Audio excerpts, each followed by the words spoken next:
ChatGPT itu sekarang sudah terkontaminasi agamis gitu. Oh iya. Jenengan mau nanyakan ChatGPT-nya Islam. hukum.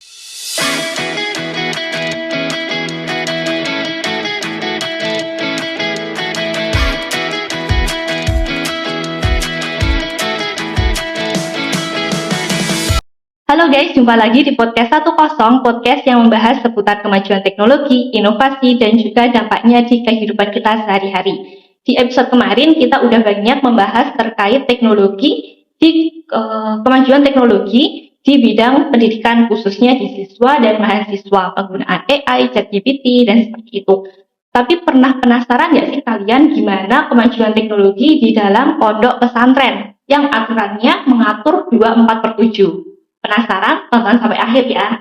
Nah, di episode kali ini kita bakal ngobrol hal tersebut bersama seorang figur muda yang aktif di dunia pesantren dan juga di dunia teknologi, yaitu Kak Royhan, Ketua BEM Mahat Ali Akar-Masih Pondok Pesantren Termas Kabupaten Pacitan. Assalamualaikum Kak. Waalaikumsalam warahmatullahi. Terima kasih Kak udah mau datang ke studio podcast kita, podcast 10.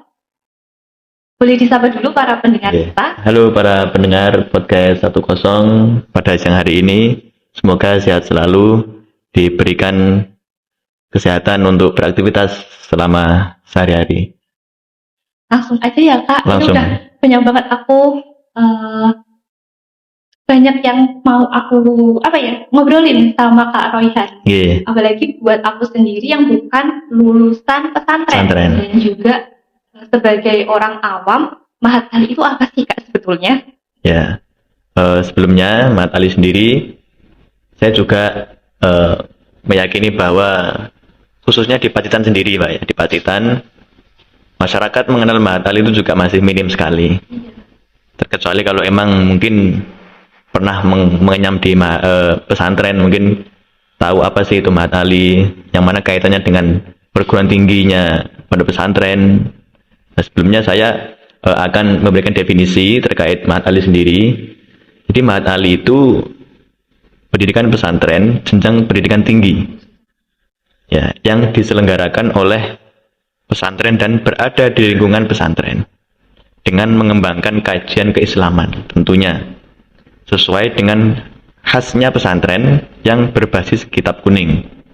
Kitab kuning itu istilah Arabnya, ada juga istilah dengan turos, ya.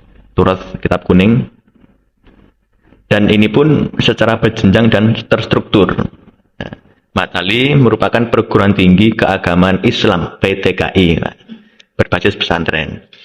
Di dalamnya pun menyelenggarakan pendidikan akademik dalam bidang penguasaan ilmu agama, yang tadi yakni kaitannya dengan tafakuh fiddin kalau istilah Arabnya. Ini berpegang teguh betul dengan nilai-nilai nilai-nilai agama Islam, gitu. Yang mana nanti kaitannya dengan syariat, sumber hukum Islam. Makanya berbasis kitab kuning ini salah satunya untuk menguatkan tafakuh fiddin tadi. Jadi Mahat Ali itu bisa saya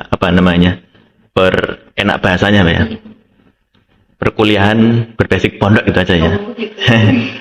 Yang mana acuannya dengan kitab kuning, karena itu adalah makanan sehari-hari di pondok pesantren kan ya, kitab kuning. Ada ngaji wetonan, sekarang di Termas sendiri ada istilah ngaji masyayikh itu kan.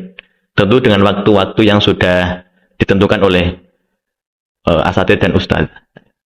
Itu durasi pembelajarannya itu berapa tahun? Untuk Mahat Ali? Iya, untuk Mahat Ali sendiri. Jenjangnya itu sama Mbak, dengan perkuliahan pada umumnya. Ya, ini tentu 4 tahun ya, 4 idealnya ya. Iya. Ada semester 1, 2, 3, 4, dan sampai selanjutnya. Uniknya juga, Mahat Ali di Termas sendiri ya, itu ikutnya kalender Hijriyah. Jadi mengikuti pondok. Kan pondok Termas itu Hijriyah, jadi nggak mengikut Masehi.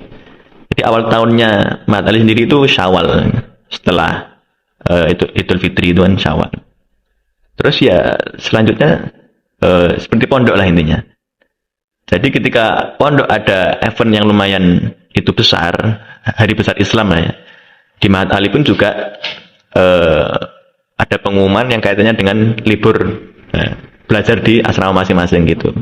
Bukan kok anggapannya itu libur semata, akan tapi belajarnya di asrama itu ya. Karena itu menganut pondok kan. Oke, berarti nanti lulusannya itu gelarnya apa, Mas?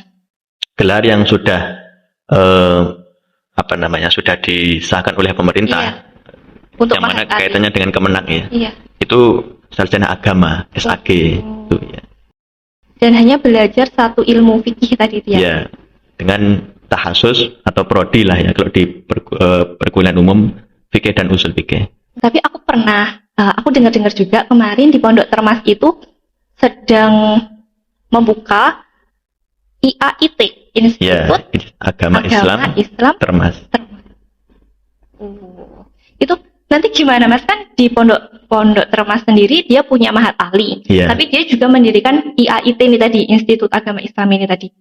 Nanti bakal terintegrasi jadi satu atau berjalan sendiri-sendiri? Mungkin untuk awal-awal daripada IAIT sendiri ada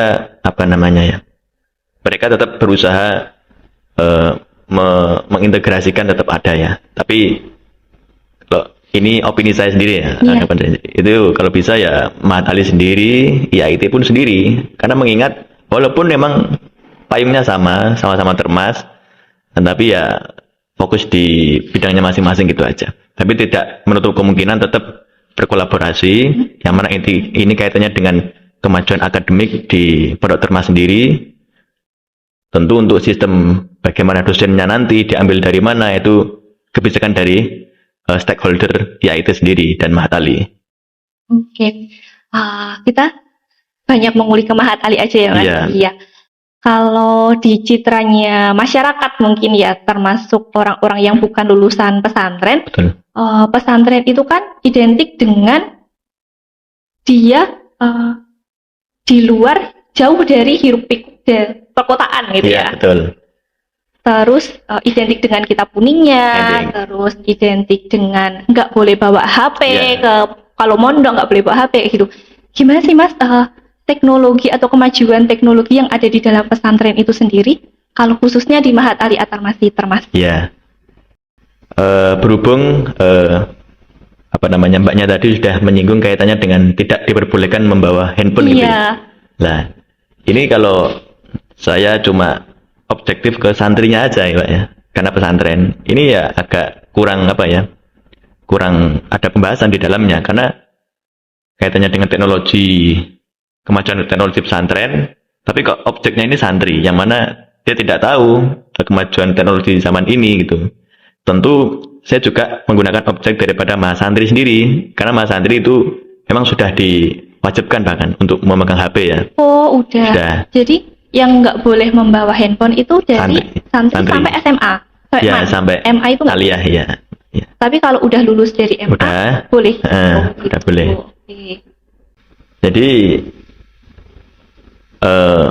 ya betul, santri tadi ya karena dia itu fokus untuk mencari ilmu, menimba ilmu di pesantren, yang kesehariannya ngaji, sekolah formalnya ada, Mbak. Iya.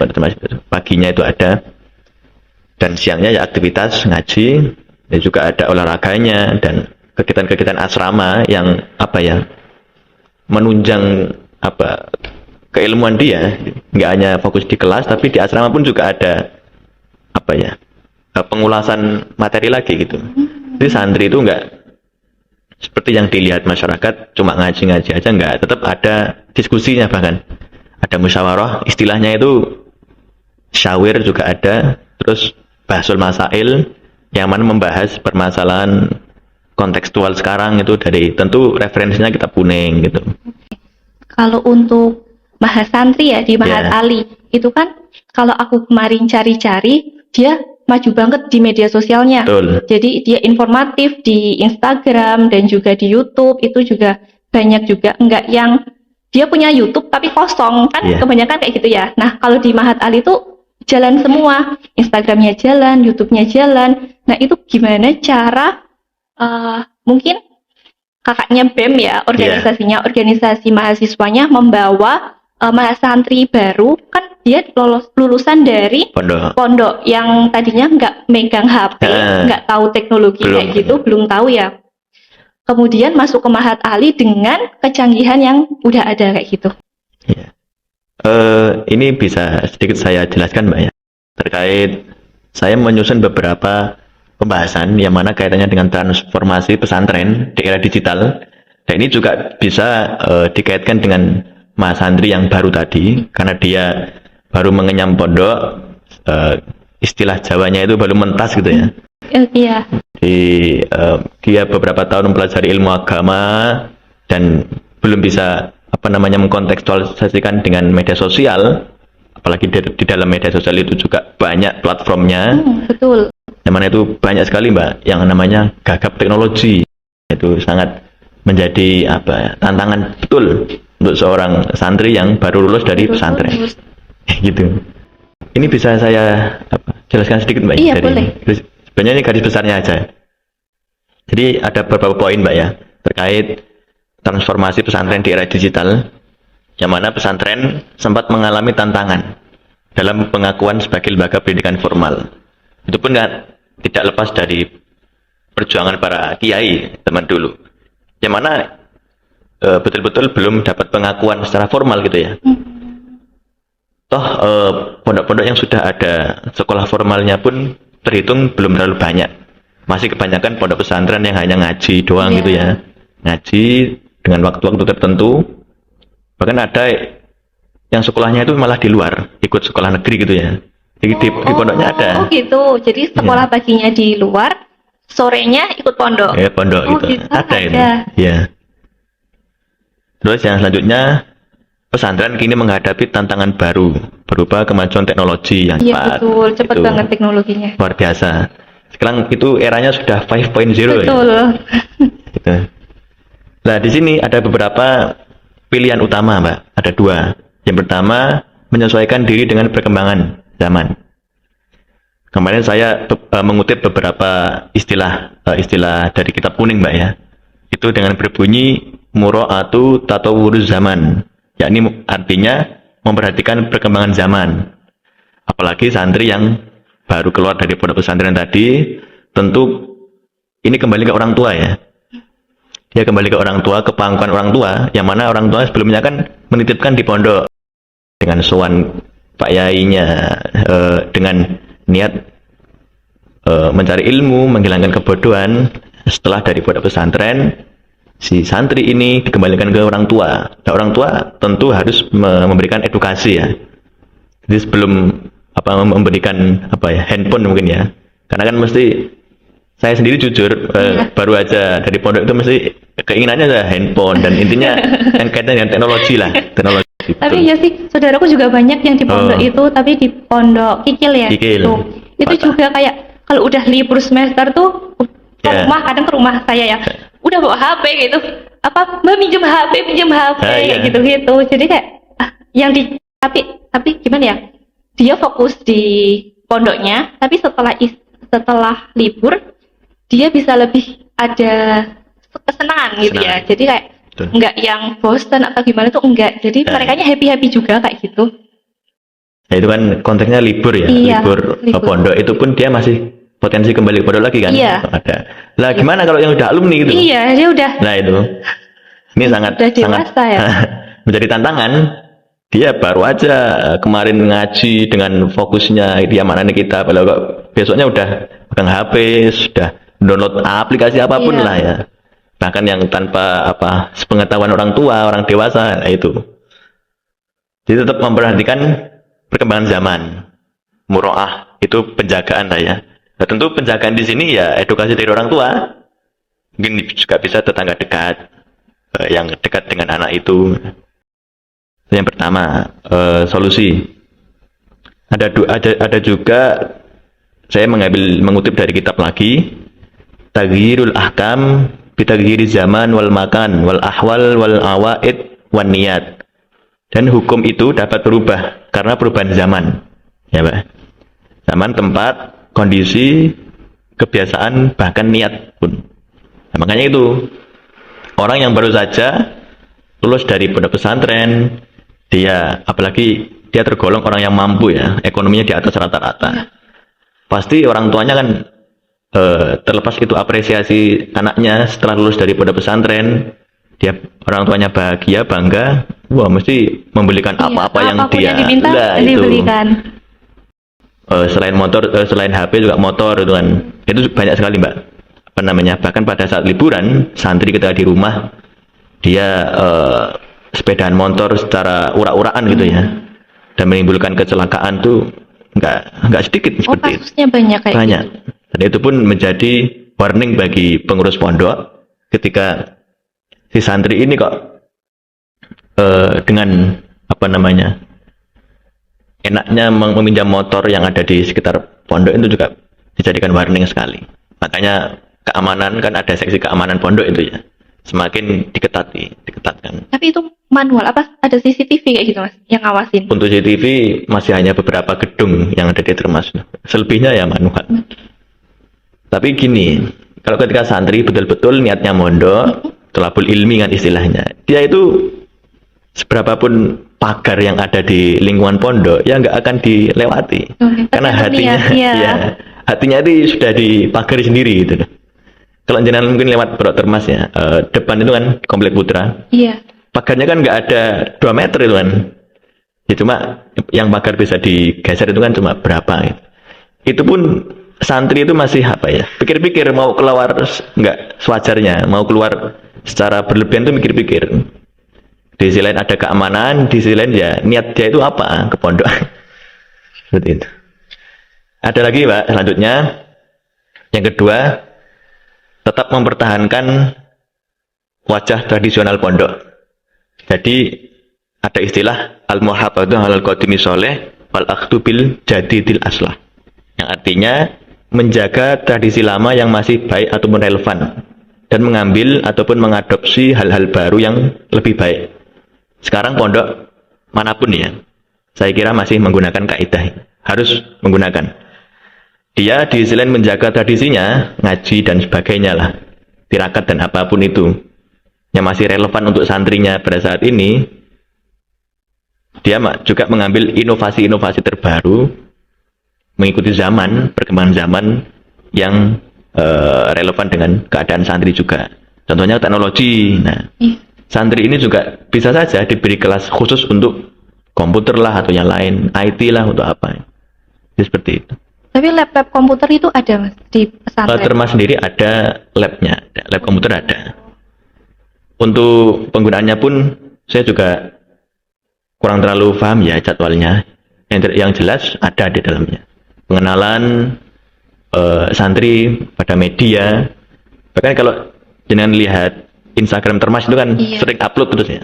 Itu memang mulai digalakkan Mbak, mulai digemparkan ya. Itu yang pionirnya tuh siapa mas kayak gitu? Tetap ada medianya, yang namanya media Termas, media Termasi. Bahkan sekarang Pondok Putri pun sudah ada Instagramnya Termas itu.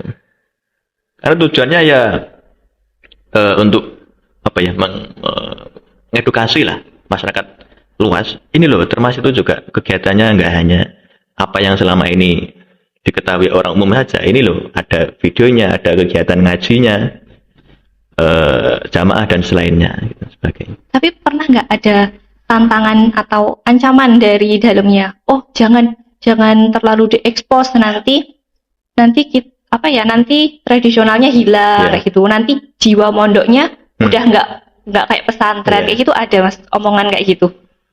Tetap ada 1 kali 2 kali lah ya. Menjaga batasan-batasan yang perlu diekspos itu seperti apa. Tapi untuk Kiai Lukman ya sebagai Ketua Majelis Ma'arif Pondok Termas itu sangat menggaungkan sekali. Media ini dipenuhi oleh kebaikan-kebaikan ya. Kegiatannya santri selama di pondok, apalagi Termas untuk akhir-akhir ini selama 2 tahun ya, udah 2 tahun itu menggambarkan apa namanya hashtag ngaji. Kalau jangan ngikuti ya, itu memang betul luar biasa. Ngaji masaya di masjid ada, di komplek asrama ada, bahkan putri pun juga ada sendiri. Kalau terkait penggunaan YouTube kan kemarin aku juga lihat-lihat tuh di YouTube-nya juga lumayan aktif di Mahat Ali sendiri. Itu ada nggak sih mas kepikiran buat dakwah online Kalau kita lagi dakwah terus diupload di YouTube kayak gitu. Sebenarnya teman-teman untuk nggak hanya BEM ya, Iya. ada beberapa inovasi seperti itu. Tapi untuk SDM sebenarnya, Matali pun SDM entah yang masuk BEM, yang mana itu di Kominfo ya, yang kaitannya dengan media, itu banyak wacana seperti itu, Mbak. Tapi barangkali apa ya, aspek-aspek yang menunjang hal itu masih perlu dikaji lagi, Pak ya, dipersiapkan alat-alatnya juga. Ini juga kami sering memberikan masukan-masukan kepada beberapa pengurus Matali sendiri untuk melengkapi media, alat-alat media sendiri, tapi juga dikembalikan ke kebijakan pengurus Matali sendiri. Kira-kira apakah dengan seperti ini bisa menunjang sistem akademik di Matali sendiri, tapi tetap bagaimanapun teknologi itu juga sangat menunjang untuk keberlangsungan sistem akademik di Matali gitu. Itu masih proses sebenarnya. Tapi udah ada inovasi mau Ada inovasi gitu. ada. Iya.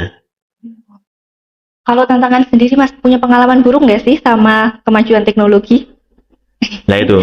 Pernah dihukum atau apa gitu? Nyelundupin HP? Dulu di pesantren Iya. enggak sih. Cuma mungkin hukuman-hukuman yang kaitannya dengan enggak dengan teknologi. Karena alhamdulillah saya juga bisa menjaga lah ya untuk apa namanya, tidak diperbolehkan membawa handphone. Toh itu kan dari ustadz atau musyrif asrama kan Mbak, diperbolehkan meminjam HP dengan beberapa waktu lah. Iya. Tentu. Ya untuk nelpon orang tua di rumah, bahkan untuk ya sharing-sharing lah kepada orang tua. Yang mana intinya kaitannya dengan memberi informasi orang-orang rumah lah. Enggak melulu untuk mainan sendiri. Apalagi itu HP-nya ustadznya. Itu cuma ya hukuman-hukuman ringan lah. Tapi saya kemarin juga di sini juga sudah menyusun kaitannya dengan tantangan pesantren di era modern, tentunya di teknologi ini, yang mana era digital mengubah cara berpikir dan bertindak masyarakat. Iya. Apalagi nanti masyarakat yang akan diterjuni oleh si santri ini nanti. Nah, tadi termas itu ada istilah dakwah bilhal. Setelah lulus wisuda dari aliyah, 3 aliyah itu kan ngepasi pas mau puasa.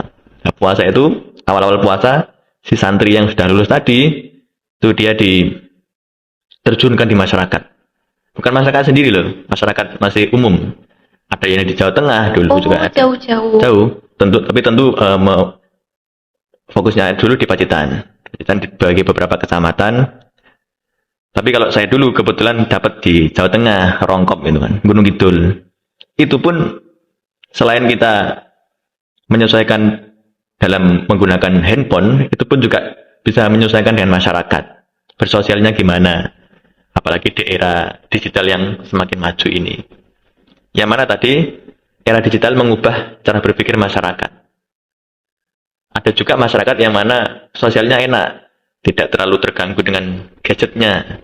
Ada lagi yang dia hanya fokus HP-an saja, nggak tahu kalau ada kedatangan seorang santri gitu ya, yang mana ini untuk mengisi kegiatan keagamaan, dia hanya fokus HP saja.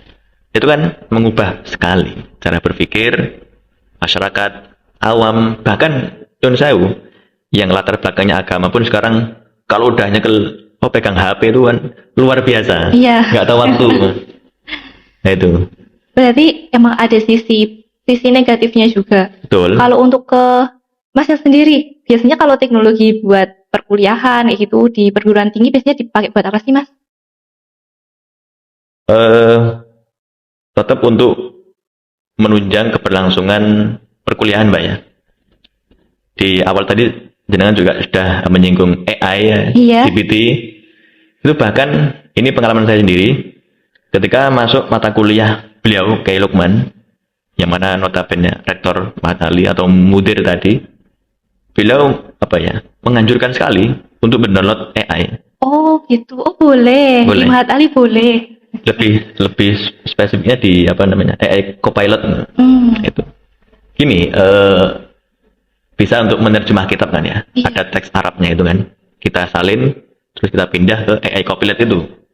Tapi jangan hanya tekstual, jangan hanya manut dengan apa yang diartikan oleh AI tadi itu. Tetap interpretasinya ke kita lagi. Kita kembalikan ke konteks kitab ini tadi. Apakah sudah relevan dengan arti teks dan kontekstualnya tadi, dan tetap kita diskusikan dengan teman-teman yang mana sefrekuensi yang kaitannya dengan kitab kuning. Jadi beliau menganjurkan AI Copilot ini hanya untuk lantaran saja, pembantu. Selebihnya tetap kembalikan ke kamu sendiri, ke kualitas ilmu yang kamu punyai. Iya. Ya, yang namanya baca kitab itu kan perlu banyak ilmu ya. Mungkin yang masyhur itu ada istilah ilmu nahwu, sorof itu kan, untuk memahami gramatika Arab itu kan. Nah, itu seperti itu. Sangat menganjurkan sekali beliau. Betul. Karena juga di sisi lain Mat Ali sudah wajib megang HP. Iya. Ya gunakan sebaik mungkin gitu. Apalagi untuk menunjang keberlangsungan kuliah gitu. Yang lain-lain di nomor sekian kan gitu. Tapi awal-awal kagok nggak Mas pakai kayak gitu? Ya kagok Mbak, Iya. kagok sih. Ini mau nyari apa ini di dalamnya Iya. gitu kan. Pada kagok. Oh, tapi di Copilot tuh udah bisa baca huruf Arab. Bisa. Bisa. GPT itu bisa. Oh, GPT juga bisa. Tapi ada batasan-batasan nggak Mas kalau pakai kayak gitu? Nah itu. Takutnya nanti secara gamblang habis itu kan namanya mahasiswa ya, namanya manusia ya kan. Ya. Ada nggak sih batasan-batasan? Oh, nggak boleh kayak gini. Ya itu makanya tadi dikembalikan ke si Mas Santri sendiri. Dia menggunakan AI Copilot untuk membantu dia dalam memahami kitab kuning itu sampai seberapa batasnya. Apakah dia sepenuhnya hanya mengandalkan Copilot saja, tidak mengandalkan ilmu-ilmu bahasa kitab kuning yang lain, lah itu kan tetap dikembalikan ke pemahaman Mas Santri sendiri. Tapi dari pengendikan beliau tadi, ya Lukman, tentu kita juga harus sudah menangkap apa ya batasan-batasannya. Gunakan handphone kamu, gadget kamu dengan baik. Salah satunya untuk membantu kamu untuk memahami kitab kuning. Akan tetapi interpretasi makna yang bisa kamu pahami, bahkan kamu sampaikan ke halayak umum, itu kembali ke kamu sendiri. Nggak pure hanya mengandalkan AI saja. Dan bahayanya di situ sekarang. Apalagi kami sebagai aktivis akademik keagamaan ya itu. Oke, berarti di Mahat Ali itu nggak yang menutup untuk AI kayak gitu ya. Jadi untuk mencari materi pun diperbolehkan. Boleh kan? Ini Mas terkait ini. Ya.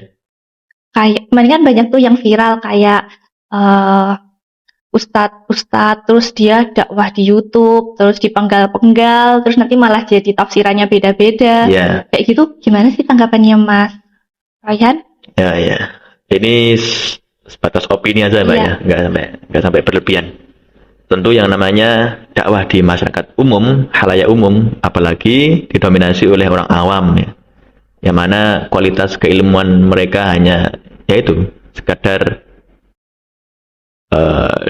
dengar dari tokoh agama yang mereka anut betul, atau bahkan ada yang pure dari YouTube kan banyak. Iya. Apalagi itu tadi tokoh-tokoh agama yang seenaknya menggaung-gaungkan nilai-nilai Islam, mungkin nyun sewu hanya dengan nafsu yang beliau utarakan saja. Jadi pemahaman agama ini hanya menurutnya gitu, bukan menurut kitab ini, imam ini yang mana dia menjadi mujtahid atau yang mengkonsensuskan ilmu-ilmu Islam, yang mana sumber hukum Islam kan kita ketahui ada Al-Quran, hadis, ijma, konsensus ulama, kesepakatan ulama lah ya Mbak ya. Ada yang terakhir kias itu analogi. Jadi apabila tidak ditemukan di Quran dan hadis, bisa kita analogikan dengan hukum ini. Jadi kalau emang ulama-ulama ini mau betul-betul memahamkan halayak umum terkait nilai-nilai keislaman, ya paling tidak dia bawa acuan lah, referensi dari kitab. Nah, yang kita ketahui selama ini dia hanya mengandalkan apa yang ia ketahui saja. Pokok dia memegang mikrofon, dia punya massa, punya umat yang mana bisa dia provokasi semaunya gitu kan. Ya namanya umat ketika sudah tahu itu tokoh ternama kan ya wis manut gitu aja. Barokahnya luar biasa ya. Tapi ini yang barokah yang mana itu loh. Iya. Tetap beda Mbak, barokah ilmu sama barokahan itu beda.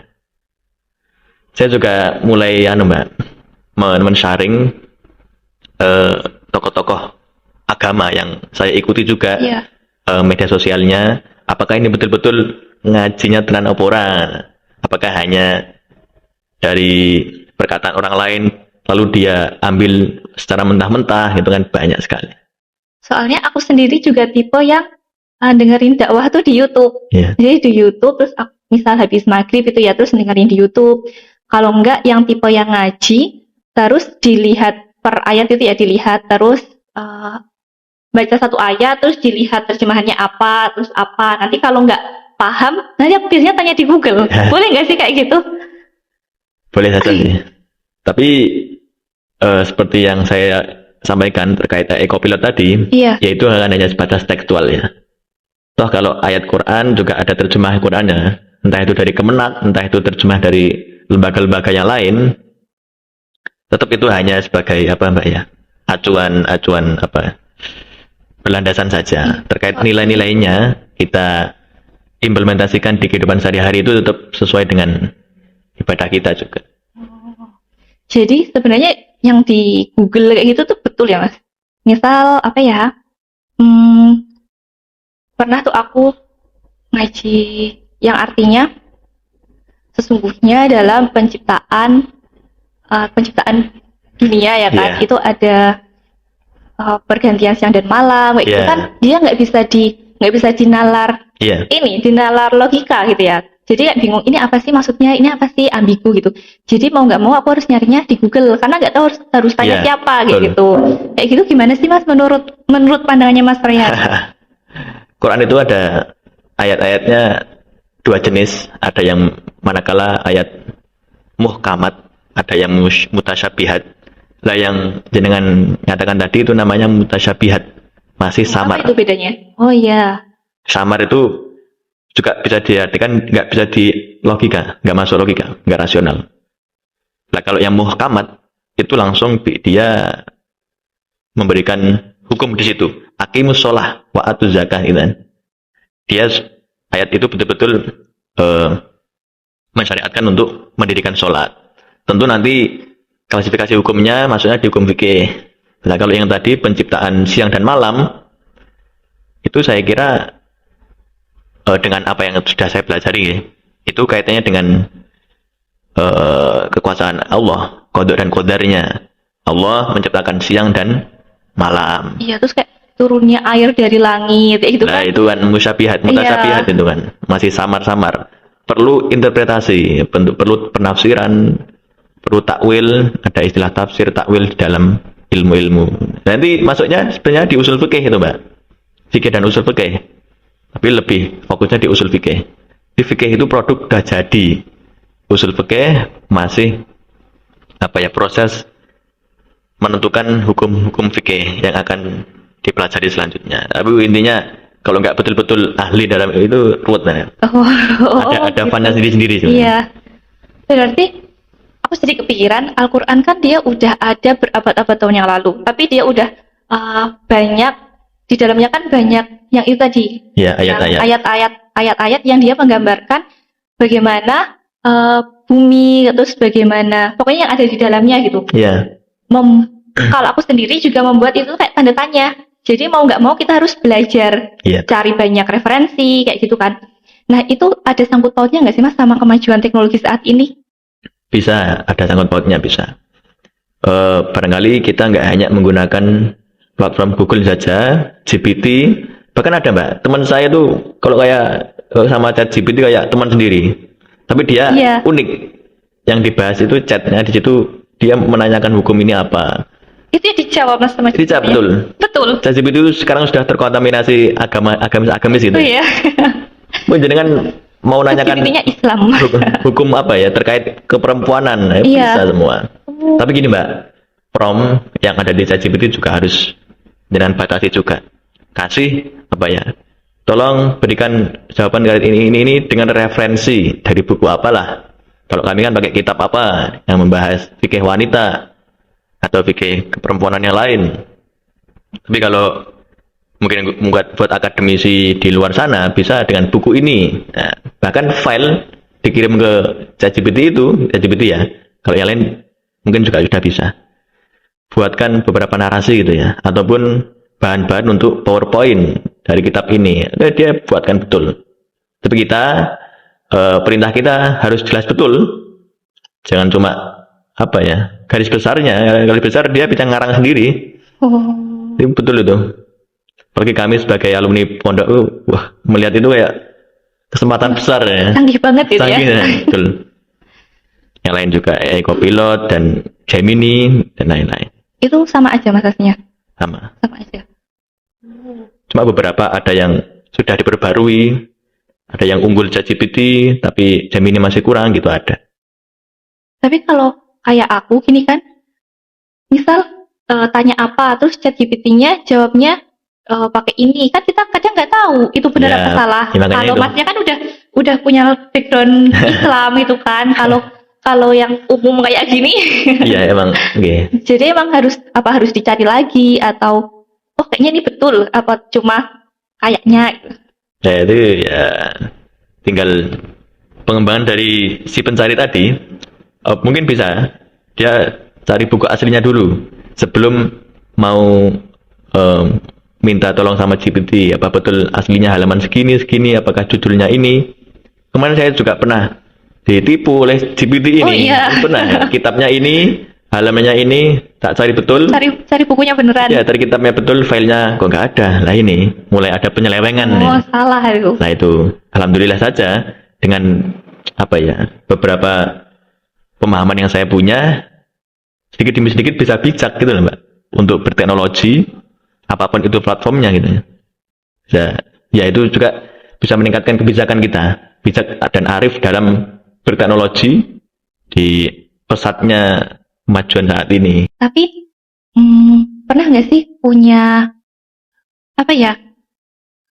Ada ancaman gitu di dalam teknologi sendiri? Ancaman Atau Islam tuh mengajarkan buat dia sebagai tameng dalam berjejaring ya berteknologi. Ancaman tentu dengan semua hal yang ada di dunia ini ada positif negatifnya ya. Nah apalagi kalau hal seperti ini ancamannya, tapi kalau dibilang ancaman sepenuhnya ya enggak sih. Justru ya ada tadi yang beliau ya Lukman menjadikan ini sebagai inovasi terbaru untuk memudahkan dalam pembelajaran, untuk bisa memahami kitab kuning. Tapi untuk ancaman sendiri, nah ada beberapa Inyon Sewu, Mas Santri itu enggak sepenuhnya dia fokus di aplikasi platform yang mendukung dia dalam pembelajaran. Ada juga yang namanya HP miring gitu. Oh, Nge-game aja itu ya. Ya siapa di sini yang suka kayak gitu? Nah, itu. Pasti juga jangan Saya main game. Nggak ada di HP saya. Nggak ada. Ada beberapa game sepak bola ya, tapi sempat bosen. Iya. Berat. Jadi dia bahkan nggak tahu waktu Mbak, kayak gitu. Waktunya dia tidur untuk seperti itu. Ada kan yang namanya Mas Andri ya, ada khidmah kepada para peran dalam Mas saya juga. Lah waktu jadwalnya dia untuk khidmah atau kerja bakti di lingkungan pondok, dia malah waktu untuk tidur karena malamnya dia gunakan itu tadi. HP miring. Gitu. Iya, sempat di hati saya itu resah sekali melihat kayak gitu. Mudah orangnya nggak mau ikut organisasi internal kampus, dia malah seenaknya. Pokoknya hanya kuliah saja. Keluar dari kampus, keluar dari mata kuliah, udah ngajak temannya, ayo sama ngopi kan, biasa. Gimana Mas cara ngatasin Mas Santri yang kayak gitu? Yang menyalahgunakan apa ya fasilitas ini teknologi. Kalau dibilang menyalahgunakan sepenuhnya ya enggak, akan tapi ya harus tahu tempatnya gitulah. Ngegame ya bisa diberi waktu berapa menit gitu aja. Tapi karena gini, teman-teman Mas Santri yang sukanya ngegame aja itu kan, itu wujud dari apa ya, bentuk dari hobi dia, bingung mau cari inovasi apa, sedangkan yang namanya Mas Santri juga sama dengan mahasiswa, cari inovasi-inovasi lain, mungkin menulis, buat karya ilmiah lain, ikut lomba-lomba karya tulis yang lain, eh, mengembangkan kitab-kitab kuningnya agar bisa dijadikan konten. Kan ada banyak sekarang alumni-alumni pondok pesantren itu di platform IG misalnya, Instagram, dia membuat beberapa slide menceritakan tentang Fadhil Akmal atau keutamaan-keutamaan ibadah. Dia menggunakan referensi kitab kuning, dijadikan beberapa slide gitu, bagus. Ya intinya konten edukasi agama. Banyak sekali. Selain ngegame itu waktu-waktu untuk menjadikan lebih produktif gitu loh. Nah itu tantangan bagi kami itu. Pasti pelariannya di itu. HP ini luar biasa sekali. Bagi anak pondok. Iya, anak pondok yang di luar pondok yang sekolah paling cuma berapa dari jam 7 sampai jam 2. Yang mana? Kalau yang di luar pondok ya kan dari jam 7 sampai jam 2. Itu aja habis itu udah HP terus. Jadi ternyata di pondok juga ada yang seperti itu. Yeah. Tapi kalau buat kurikulum terkait teknologi ada nggak sih Kak? Kurikulum terkait teknologi? Iya, kurikulum misal mata kuliahnya ada yang mencabut paut sama teknologi. Oh, untuk materi sendiri, mata kuliah terkait itu memang tidak diadakan. Tetapi hari ini di Matal itu mengadakan kalau nggak salah seminar terkait media sosial, terkait jejaring media yang khususnya di Pacitan sendiri ya. Itu pun audiennya dari beberapa mahasantri yang kemarin ada open recruitment terkait masuk ke jajaran anggota media-media di Matali. Ya outputnya nanti dia menjadi penerus-penerus bagian media di Matali sendiri. Hari ini kalau nggak salah sampai besok. Yang mengisi itu salah satunya dosen Matali sendiri. Itu beliau juga memegang Times Indonesia. Times Pak Yusuf sama Pak Rojian kan. Hari ini masih berjalan sampai besok kalau nggak salah. Jadi waktu-waktunya kan ini libur Matali kan. Banyak sekali untuk aktivitas program kerja daripada BEM sendiri. Memanfaatkan waktu-waktu libur itu sering banget. Kayak hari ini itu untuk media. Minggu kemarin juga dari Kominfo BEM kami juga habis mengadakan seminar terkait media sosial sendiri, yang mana membahas tantangan di era 5.0. Kebetulan yang ngisi juga dari dosen muhadhir kami sendiri, Pak Ali Mufron. Itu juga beliau di dalamnya sangat banyak membahas platform-platform yang bisa digunakan untuk edukasi bagi mahasantri sendiri. Bisa betul-betul memilah dan memilih platform ini yang mana untuk menunjang keberlangsungan belajar bagi mahasantri sendiri. Padahal yang membedakan kan mahasantri itu loh. Iya. Kalau mahasiswa itu kan silahkan mau masuk apa saja. Nah, kami itu tetap menjaga marwah mahasantri. Jadi begitu juga saya nggak menutup kemungkinan materi yang lain gitu. Ketika sudah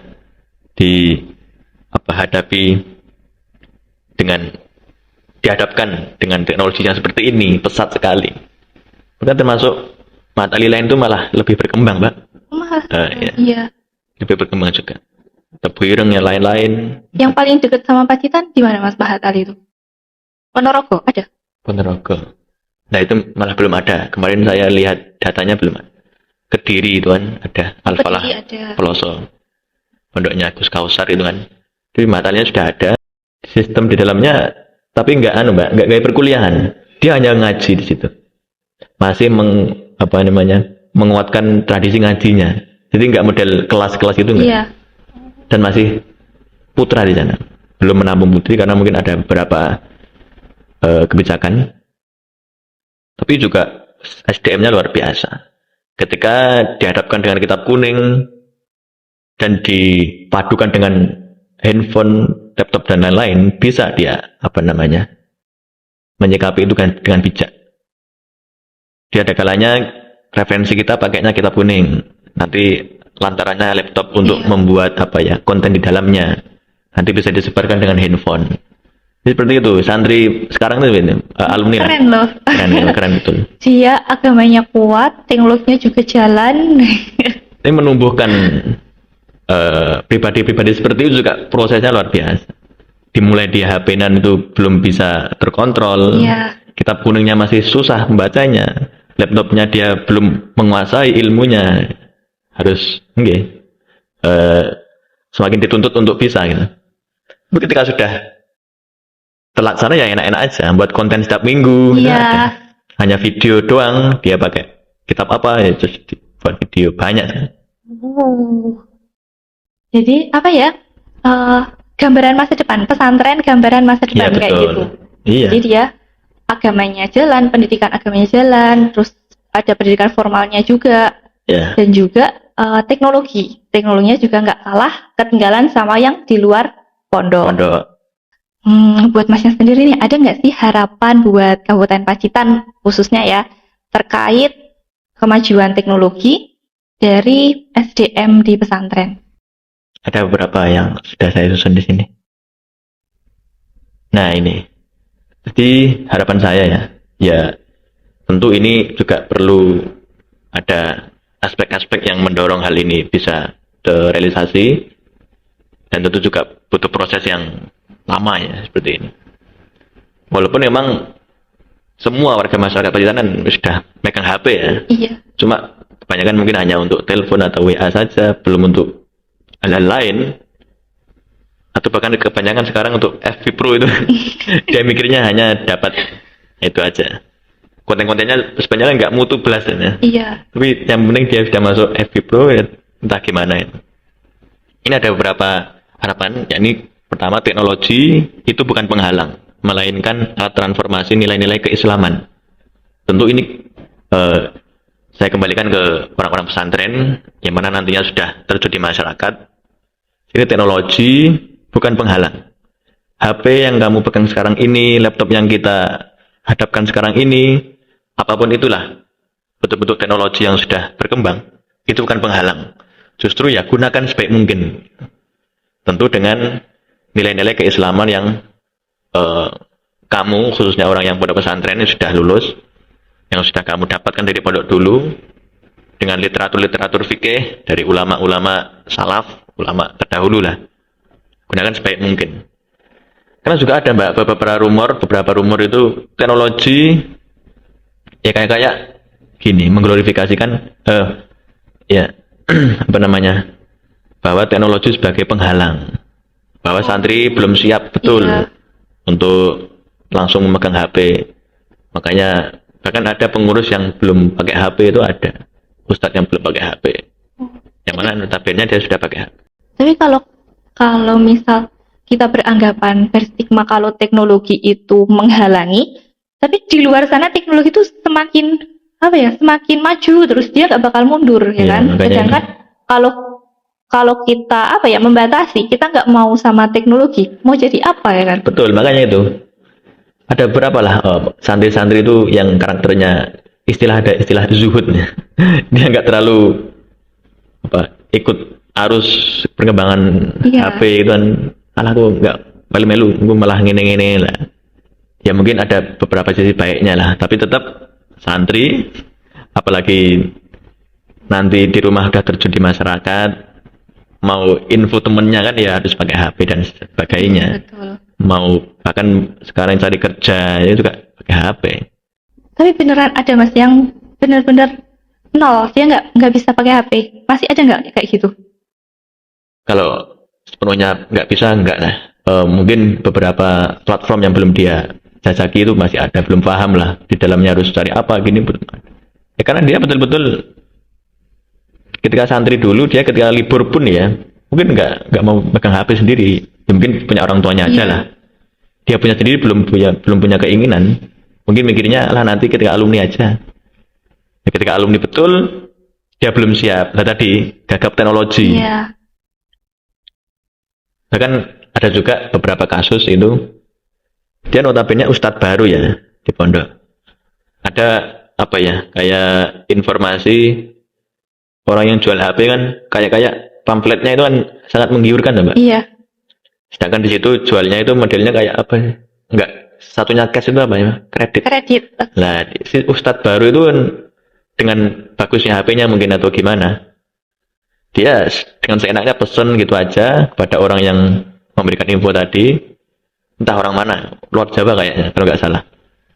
Dia di situ dimintai KTP dan lain-lain. Intinya kaitannya dengan data diri dia Iya. yang harus di privacy. Nah, dia ya manut aja. Di selain dia baru lulus, itu adik kelas saya jauh sebenarnya. Dia manut-manut aja apa yang Minta dikasih. diminta lah itu. Baru punya HP itu dia. Satunya gagap teknologi lah seperti itu. Apa-apa dia inginnya HP saya baru. Wah, bagus ini gini. Ternyata persyaratannya bahaya sekali. Itu yang perlu Bahaya nggak sih Mas kayak gitu? bahaya betul. Pengen nggak sih punya harapan kayak satu, kita belajar bareng nih tentang etika berteknologi, literasi digital kayak gitu-gitu. Ya betul, betul sekali. Jadi makanya di minggu kemarin termasuk kominfo kami itu ya salah satunya yang ngisi kayak gitu menekankan juga. itu juga. Tapi kami kekurangannya belum bisa mengajak santri sih, khususnya santri yang 3 aliyah sebenarnya harus diberi wawasan seperti itu. Ketika dia sudah lulus mentas nanti, bahkan ketika dakwah itu kan sudah pegang HP dia, belum betul-betul terjun di masyarakatnya sendiri, dia sudah pegang HP, apalagi itu di lingkungannya orang lain gitu. Iya. Apalagi Itu modus penipuan sekarang banyak banget banyak sekali. yang suruh mencet link aja sekarang udah. Ya. Wah, parah sekarang penipuan banyak banget modelnya. Ada lagi Mbak, Iya. harapannya pesantren sebagai nahkoda revolusi sosial di masa lalu yang kini kembali ditunggu kontribusinya untuk menjawab persoalan bangsa. Jadi ya tetap dipadukan dengan kemajuan teknologi, bahwa pesantren ini yang dulunya sebagai revolusi sosial, pergerakan sosial, yang mana juga kiprah-kiprah kiai-kiai berpesantren pun di sejarah ataupun ensiklopedia lain juga banyak sekali tentang keberlangsungan kemerdekaan di Nusantara. Nah, yang kini itu kembali ditunggu kontribusinya untuk menjawab persoalan bangsa, yang mana kompleks sekali problematika bangsa kita. Tahu sendirilah. Ya. Wah, Yang terakhir, iya. pesantren yang maju adalah pesantren yang cerdas, memadukan warisan dan inovasi. Itu masuk di Al-Muhafadzah Alal Qadimi Soleh wal Akhdu bil Jadidil Aslah. Jadi menjaga betul tradisi-tradisi yang masih relevan dan tidak menutup diri untuk mengambil inovasi-inovasi yang bisa dijadikan perkembangan dari pesantren sendiri. Seperti itu. Jadi teman-teman, pesantren itu nggak yang menutup diri dari Betul. kemajuan teknologi sebetulnya. Dari kiai-kiai pun juga membolehkan, ya kan, menganjurkan penggunaan dari teknologi kayak ChatGPT, Copilot tadi ya, untuk mencari materi pembelajaran. Jadi pesantren, jadi apa ya, sains itu bisa berjalan dengan apa, iman, terus teknologi juga dengan akhlak itu juga bisa bersinergi bersama-sama. Jadi dapat dianggap bahwa pesantren tuh dia malah menciptakan generasi masa depan yang selain paham agama, dia juga harus paham teknologi. Seperti itu. Nah, ini karena keterbatasan waktu, makasih Mas Ryan udah mau gabung di sini. Begitu teman-teman. Untuk para pendengar kita, jangan lewatkan episode selanjutnya ya. Terima kasih Mas Ryan. Sama-sama.